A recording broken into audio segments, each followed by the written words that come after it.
Hôm nay chúng ta sẽ bắt đầu chương 2 về nguyên âm. Đây là một trong những cái chương nó rất là quan trọng, và nội dung của cái chương này thì nó sẽ xuất hiện trong cái phần thi giữa kỳ. Vậy nguyên âm là gì? Nguyên âm là âm thanh giọng nói, nó được tạo ra khi mà cái luồng không khí từ thanh quản cho đến môi nó không có bị cản trở.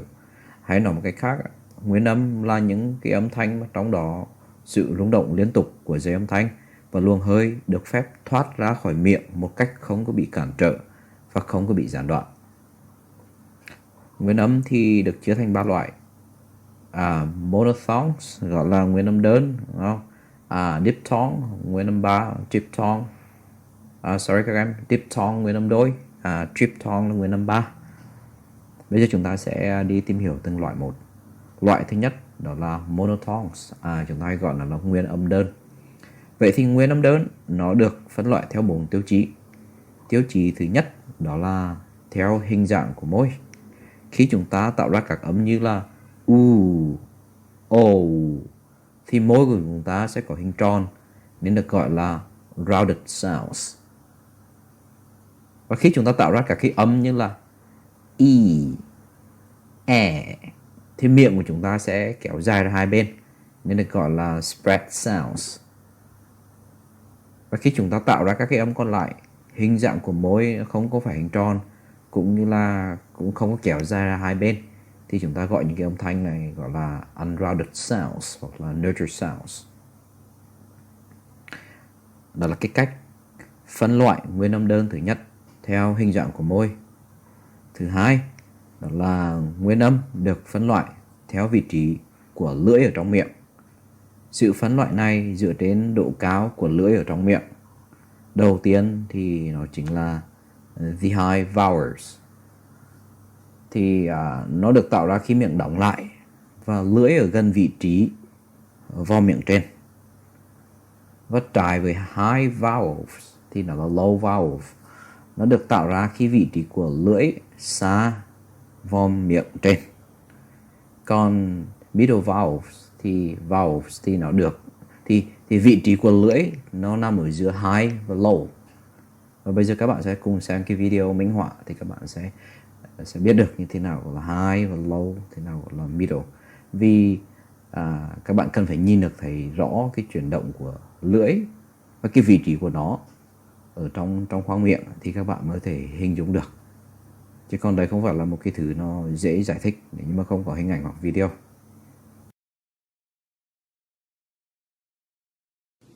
Height refers to how high or low the tongue is in the mouth when producing the vowel. For example, consider the vowel sounds E and A. If you say both of these vowels in succession, you should feel your tongue going up and down as you say E, A, E, A, E, A. In terms of height, vowels are either considered high, mid, or low. E is an example of a high vowel, and A is an example of a low vowel.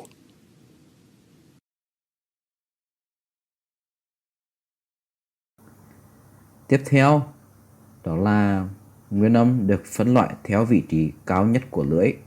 Các bạn nhớ nha, không phải là đầu lưỡi nha. Khi các bạn nhìn thấy khi các bạn xem cái cấu tạo của lưỡi thì các bạn sẽ hiểu. Các bạn nhớ là điểm cao nhất của lưỡi chứ không phải là đầu lưỡi. Và ở đây các bạn có thể hiểu vị trí cao nhất của lưỡi nó sẽ được đặt trong vị trí tương đối của phần trước miệng. Đó, phần trước miệng trống ấy. Đó. Đó, cái lưỡi thì khi nó sẽ cong lên và nó sẽ có những cái điểm cao nhất khi mà cái lưỡi nó cong lên. Vậy thì cái vị trí cao nhất của cái lưỡi nó so với cái vị trí gần trước miệng thì đó chúng ta dựa vào đó để chúng ta phân chia theo phân loại nó theo cái cách này. Bây giờ chúng ta sẽ tìm hiểu cái khái niệm gọi là forward vowel. Thì nó được tạo ra khi cái vị trí cao nhất của lưỡi gần với phần trước của miệng trống nhất. Và tiếp theo là phần back vowel. Và nó được tạo ra khi mà vị trí cao nhất của lưỡi ở xa phần trước ở trong miệng. Phần trước trong miệng trống nhất. Còn central vowel thì nó ở giữa forward and back. Bây giờ các bạn sẽ xem thêm hình ảnh và video để hiểu rõ thêm. Ở cái phần này nếu như bạn nào mà chưa hiểu thì sau khi xem video xong các bạn cứ đặt câu hỏi, thầy sẽ minh họa lại cho các bạn.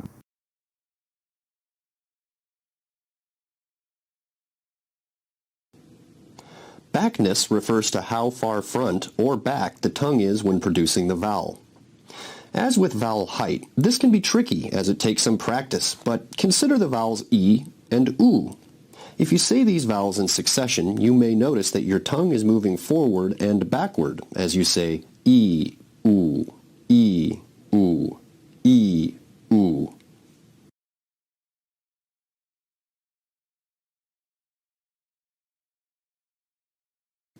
In terms of backness, vowels are either considered front, central, or back.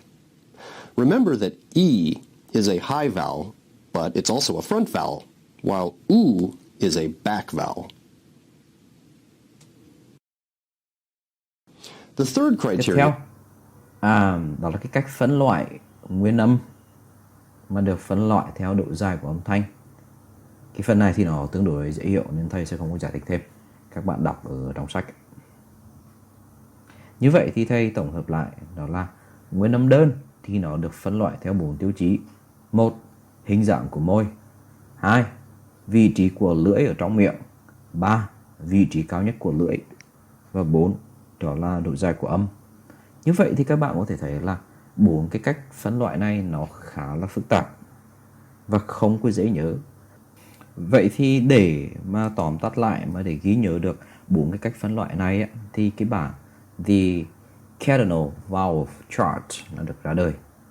Về một chút lịch sử về cái chart này thì Daniel Jones là người đã hệ thống hóa cái chart này vào đầu thế kỷ 20.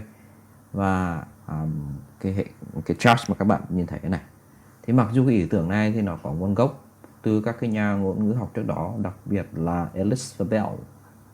Họ là những cái người mà có cái công đặt nền móng của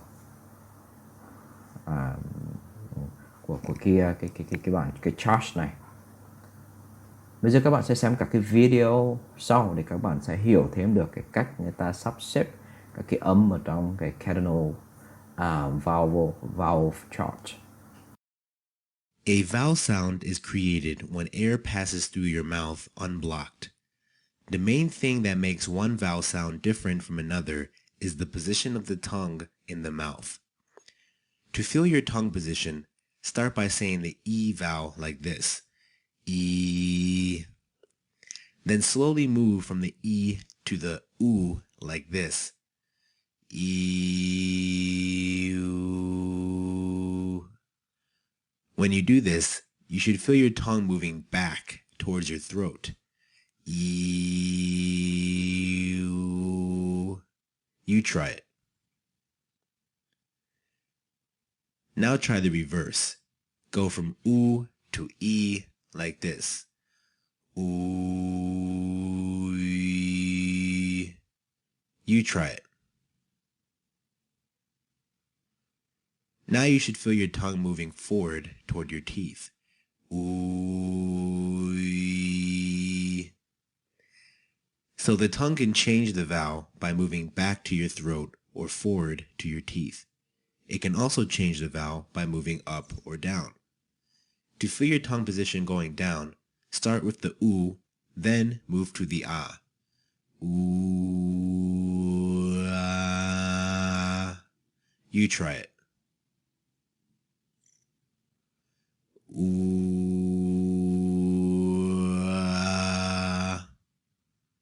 To feel your tongue moving up, start with the ah and then move to the oo.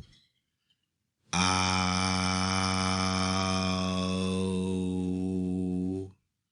You try it.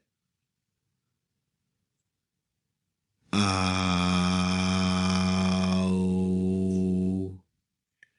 We call ah, e, and oo the cardinal vowels because they can help you locate your tongue position, just like the cardinal directions of north, south, east, and west can help you locate your position on a map.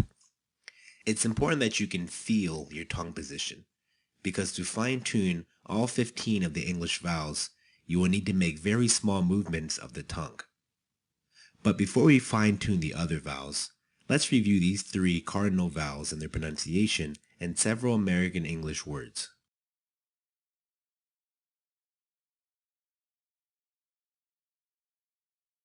E, E, E. A, A, A. A, A, A. A, A, A. O, O, O. O, O, O. U, U, U. U, U, U.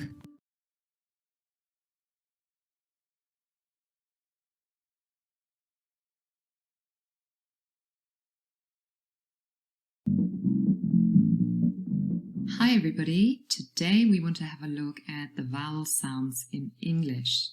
In particular, the single vowel sounds, also called monophthongs. Now there are 12 single vowel sounds in British English, and they are all voiced.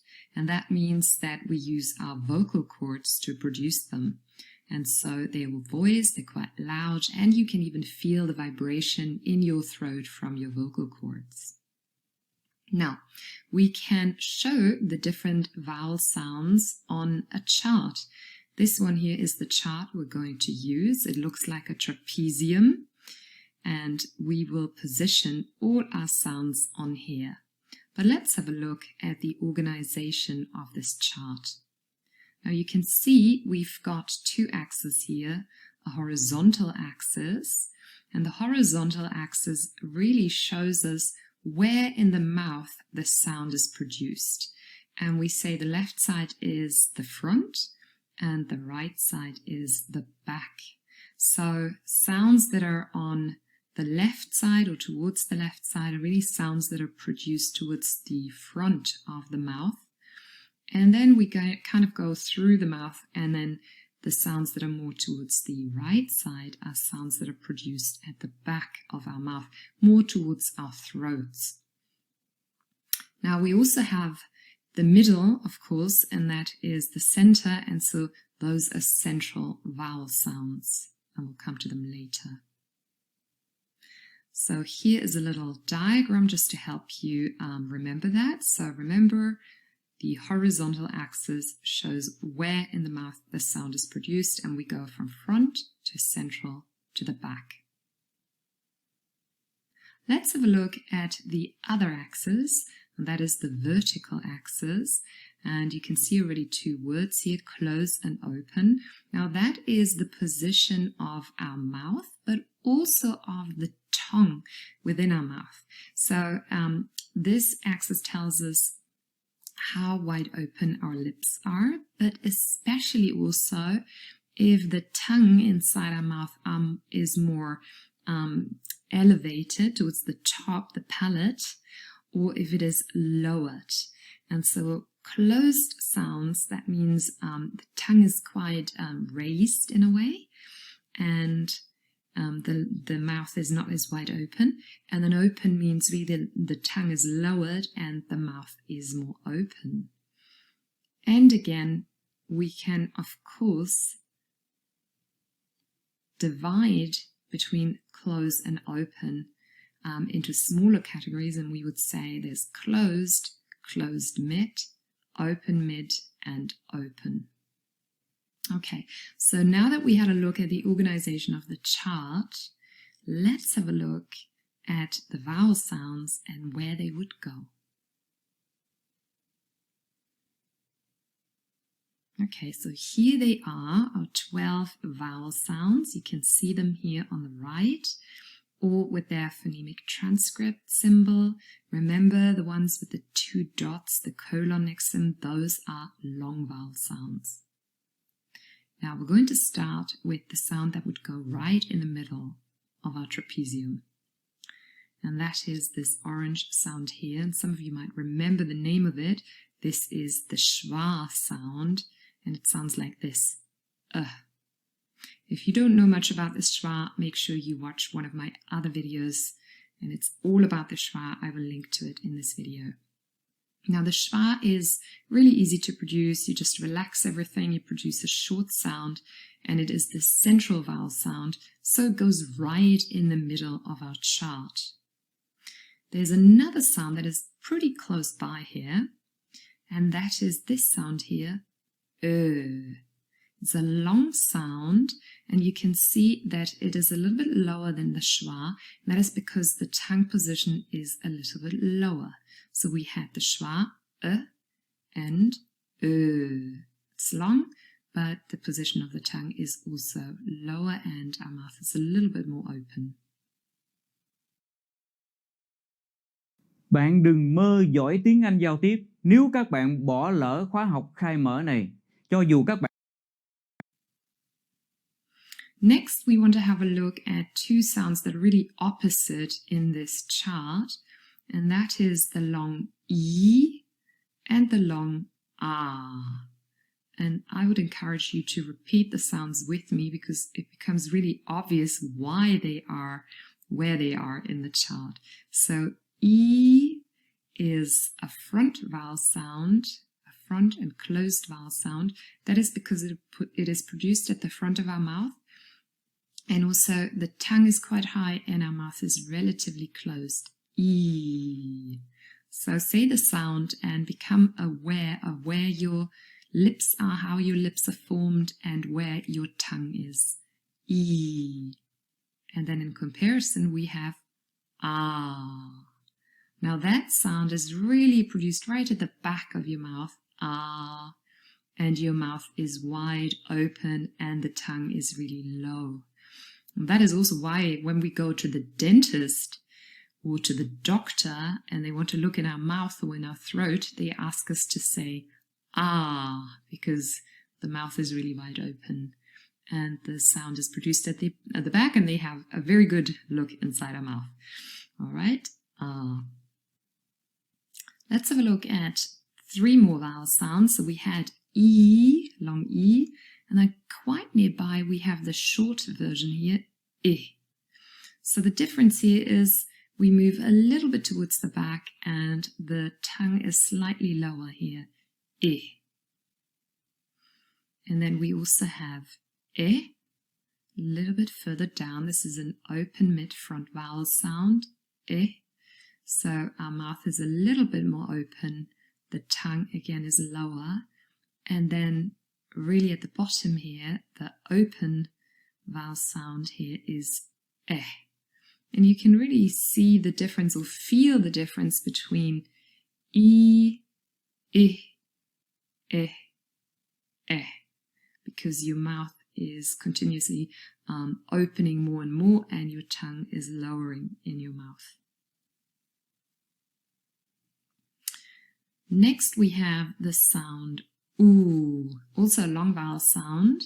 And now E and oo are both long, and both of them are relatively close, E, oo. And again, if you say this and you look at yourself in a mirror, you could see this very easily. E, oo, the mouth is closed, the lip is and the tongue is relatively high. But the difference here is really E is produced at the front, but oo is really produced more at the back of our throat. Now we can contrast oo with the next vowel sound, and that is o, or also ah that we had before, okay, because they're again on the two ends of our vertical axis here. All of these three sounds are produced at the back of our throat, oo, o, ah. However, the difference here is really that oo is a closed vowel sound. The lips are relatively closed, the tongue is more raised, but ah and o, the mouth is a lot wider open and the tongue is lowered. And then in between, not quite in the middle, we have the vowel sound O. Also a vowel sound that is produced at the back of our mouth, O. However, it is not quite as open. It's more open mid. So you could contrast O with ah. So you notice like O, the mouth is not as wide open. And next to O, we have ah. O, ah. Different sound. One is a little bit more towards the front than the other, but they're both open mid vowel sounds. And last but not least, we have O. So sometimes I talk about U and O as pairs. That isn't quite true because you can see the place of production isn't quite the same. The long U is really at the back. O isn't quite as far back. And also it's not as closed, it's more close mid. And that is the vowel chart. So you can see the place of all the 12 vowel sounds, single vowel sounds in English on the vowel chart. Now I thought it might be helpful for you to have example words instead of just the individual sounds and their symbols. And thankfully, there are words in English all starting with f, with the F, and containing these sounds. So just to go back again quickly, so these were the sounds, and instead of the sounds, I have now written down words containing the sounds, but I wrote them exactly in the same place. So let's have a look again at E and E. So here we have feet and fit, fed and fat.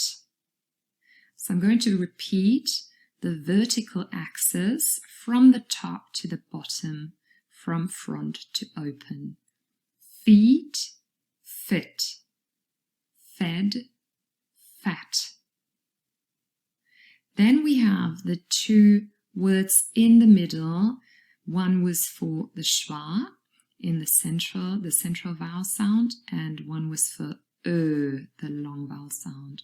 And those are for and firm. Now, for officially has a long o, but usually this is not a stressed word, and so in its weak form it would be represented by schwa, for.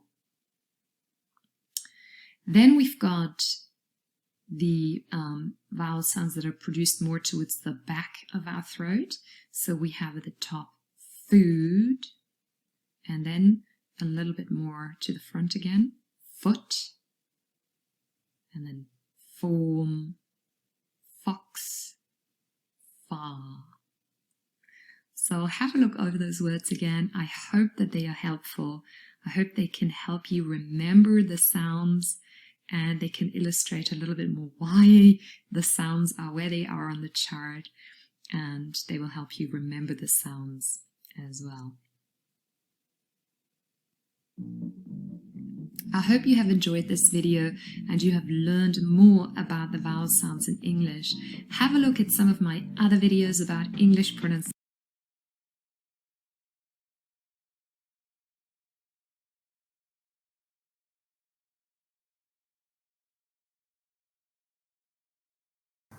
Ok, còn phần tiếp theo đó chính là phần Diphthongs.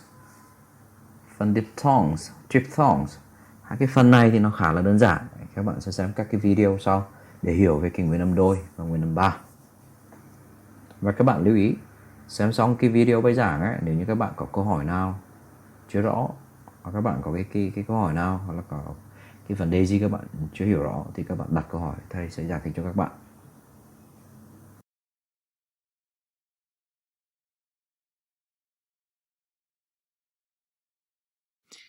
Hi everybody, today we want to have a look at diphthongs.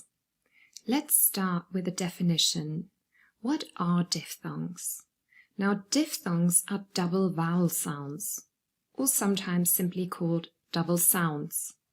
And that really means they are a combination of two vowel sounds that are next to one another, and that usually means within a word. Now, although they are two vowel sounds put together, they are still classified as one phoneme, and this is something important to remember. Now, here is a bit more of a specific definition. This is important for those of you who are studying English phonology. So we could also say that a diphthong is a vowel sound with two different targets. Now, what does that really mean? Because targets, that's a little bit technical here. Now, with two different targets really means that the articulators move from one sound to the next, because they are two vowel sounds that make up this diphthong. And so therefore we have movement from one sound to the next. And that is why we also sometimes call them gliding vowels. So if you ever hear that expression, that is also usually referring to a diphthong. So I've given you an example here, ear. So we have two vowels, e and our schwa, our central vowel sound, and together they form the diphthong ear, ear. And if you say it and you're a little bit more aware of your articulators, you can really feel the movement, ear. Now, what does that actually look like on the vowel chart? So let's have a look at the vowel chart. If this is something new to you and you don't really know what that little funny trapezium is all about, watch my other video on the vowel chart. I'm going to link to it in this video. Now, on this vowel chart, you can see all the different vowel sounds of English. And I'm just going to show you where e and are and how we form the diphthong. So I've put a little asterisk next to these because there's so many, so you can find them easier. So we've got the short vowel sound e, and then we also have our central vowel sound schwa.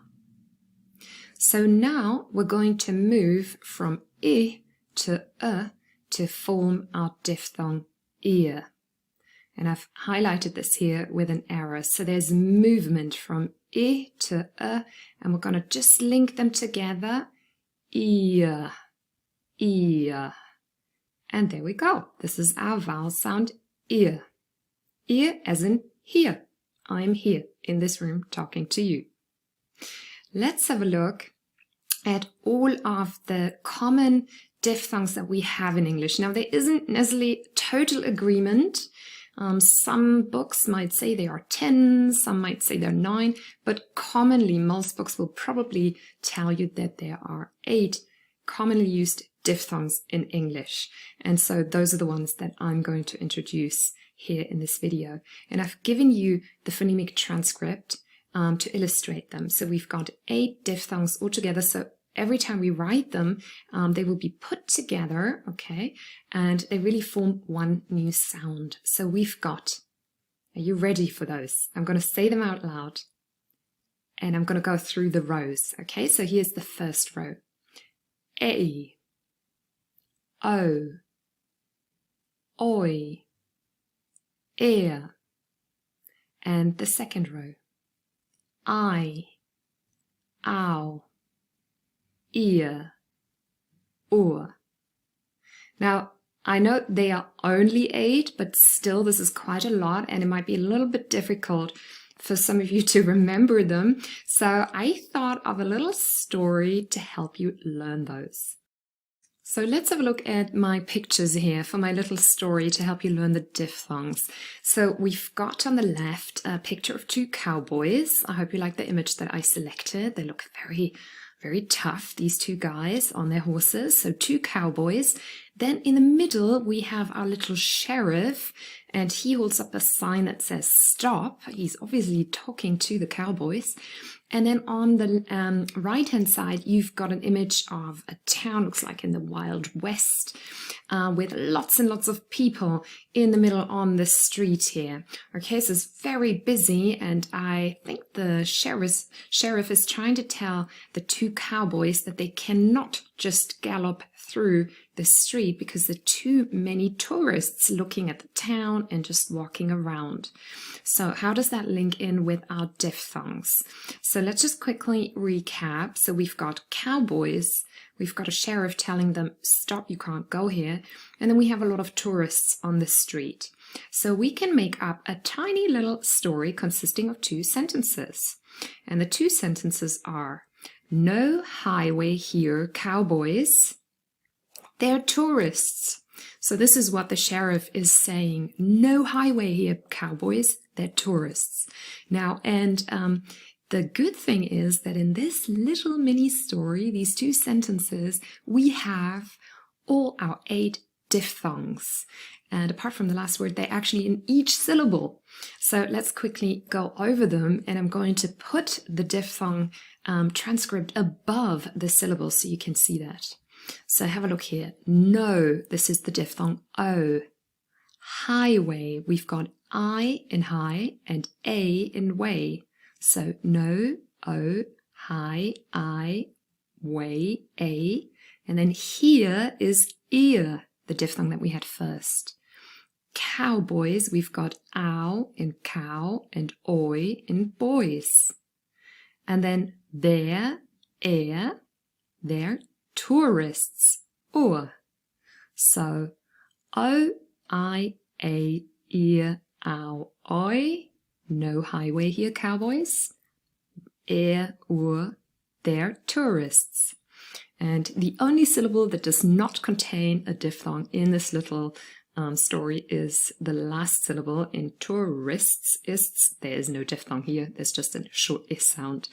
But I hope this little story will help you to remember the 8 diphthongs in English. Now remember to check out another pronunciation video. There are many on my channel teaching you all about English pronunciation.